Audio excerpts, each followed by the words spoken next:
Hello friends, welcome back to our channel. It's Rani vlogs. ఈరోజు నేను పర్ఫెక్ట్గా గులాబ్ జామున్ ఎలా చేయాలో చూపిస్తాను. సో మన ఛానల్ కనుక ఫస్ట్ టైం ఎవరైనా చూస్తుంటే ప్లీజ్ సబ్స్క్రైబ్ చేయండి, లైక్ చేయండి, షేర్ చేయండి. Thank you. ఎప్పుడు చేసినా కూడా ఇలా స్మూత్గా స్పాంజ్ లాగా వచ్చే గులాబ్ జామున్ ఎలా చేయాలో ఇప్పుడు తయారు చేసే విధానం చూద్దాము. సో ఫస్ట్ అయితే కనుక దీనికి ఏ బ్రాండ్ అయినా పర్లేదు, గులాబ్ జామున్ మిక్స్ తీసుకోండి. నేనైతే కనుక ఎంటీఆర్ బ్రాండ్ నుంచి గులాబ్ జామున్ మిక్స్ తీసుకున్నాను. సో ఇది వచ్చేసి 175 గ్రామ్స్ ఉంది. సో నేను చేస్తుంటే ఇంకా మా అబ్బాయి కూడా వచ్చాడు. నేను పోస్తాను, నేను కలుపుతాను, ఇంకా అలా అలా చేస్తున్నాడు. జస్ట్ అలా పోయిచ్చేసి తను చూస్తూ ఉన్నానా అంటే ఓకే అన్నాడు అనమాట. సో ఇంకైతే ఫస్ట్ ఇది పిండిని బౌల్లో తీసుకొని అందులో ఒక హాఫ్ కప్పు సరిపడా వాటర్ పోసుకొని మంచిగా మిక్స్ చేసుకోవాలి. బాగా మీరు ఫింగర్స్తో కనుక మంచిగా ఇట్లా స్మూత్గా మిక్స్ గట్టిగా కాకుండా కొంచెం గట్టిగా పిసుకోవద్దు పిండిని, కొంచెం మంచిగా చేస్తే చూసారా పర్ఫెక్ట్గా వచ్చింది అన్నట్టు. మరీ లూజ్గా అవ్వకూడదు, అట్లని గట్టిగా అవ్వకూడదు. ఇలా ఉంటే కనుక ఇట్లా ఈ పిండి ఇలా కలుపుకోవడం వల్ల మీకు గులాబ్ జామున్ అనేది కూడా కొంచెం సాఫ్ట్గా వస్తుంది మీరు చేసినప్పుడు. సో అది దాన్ని ఒక 5 మినిట్స్ పక్కన పెట్టేయాలి.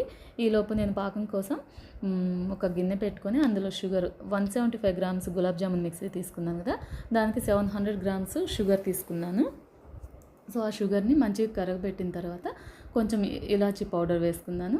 ఇది పెద్ద పాకంలాగా కాదు, కొంచెం చేతికి ఇలా తీసుకుంటే కనుక టచ్ అయినట్లుగా కొంచెం అట్లా అంటుకున్నట్టు అయితే ఇంకా స్టవ్ కట్టేసుకొని పక్కన పెట్టేసుకోవాలి.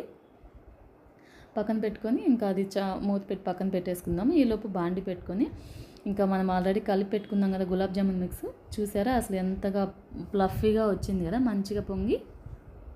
సో దాన్ని ఎక్కువ ప్రెస్ చేయకుండా ఇంకా కొంచెం చేతికి నేనైతే నెయ్యి రాసుకున్నాను. మీ ఇష్టం, మీరు నెయ్యి అయినా రాసుకోవచ్చు, ఆయిల్ అయినా రాసుకోవచ్చు. ఫస్ట్ అయితే కొంచెం ఇట్లా బాల్స్ లాగా చేసుకోవాలి. కొంచెం ప్రెస్ చేసి ఆ తర్వాత కొంచెం లైట్గా ఇలా అంటే మంచి రౌండ్ బాల్స్ లాగా అవుతాయి. చూస్తున్నాను నేను ఎలా చేస్తున్నాను. ఇలా చేయడం వల్ల లోపలంతా బోల్గా ఉండిపోయింది. మీరు ఒక్కసారి చేయగానే గులాబ్ జామున్ మంచిగా అది షుగర్ వాటర్లో డిప్ అయ్యి చాలా బాగా మృదువుగా స్మూత్గా వస్తుంది. ఆ పిండి అంతా ఇలాగ బాల్స్ లాగా చుట్టేసి పెట్టుకొని ఆయిల్ పెట్టుకొని, ఇంకా ఆయిల్ అయితే స్టవ్ అయితే సిమ్లో పెట్టుకోవాలి, ఎక్కువ ఫ్లేమ్ పెట్టకుండా ఫ్లేమ్ అటు ఇటు అడ్జస్ట్ చేసుకుంటూ. సో ఈ గులాబ్ జామున్ అన్నీ అలా వేసుకొని దూరగా ఫ్రై చేసుకుంటూ మంచిగా గోల్డెన్ బ్రౌన్ కలర్ వచ్చేదాకా ఫ్రై చేసుకోవాలి. చూసారా అసలు ఒక్క క్రాక్ కూడా రాలేదు గులాబ్ జామున్కి. చాలా పర్ఫెక్ట్గా వస్తుంది. మీరు కనుక ఇలా చేశారంటే తప్పకుండా ట్రై చేయండి. సో ఇంకా మంచిగా కలర్ వచ్చాయి కదా గోల్డెన్ బ్రౌన్ కలరు, ఇంక ఇలా రాగానే తీసి పక్కన పెట్టుకోవాలి. అన్నీ ఇలానే చేసి పక్కన పెట్టుకోవాలి. ఈలోపు మనం షుగర్ సిరప్ ఉంది కదా, అది కొంచెం గోరువెచ్చగా ఉండాలి, మరి వేడిగా ఉండొద్దు, అలానే చల్లగా అవ్వద్దు. గోరువెచ్చగా ఉన్నప్పుడు మనం చేసుకున్నటువంటి గులాబ్ జామున్ అన్నీ అందులో వేసేసి ఒక 3 అవర్స్, నేనైతే 3 అవర్స్ ఉంచాను.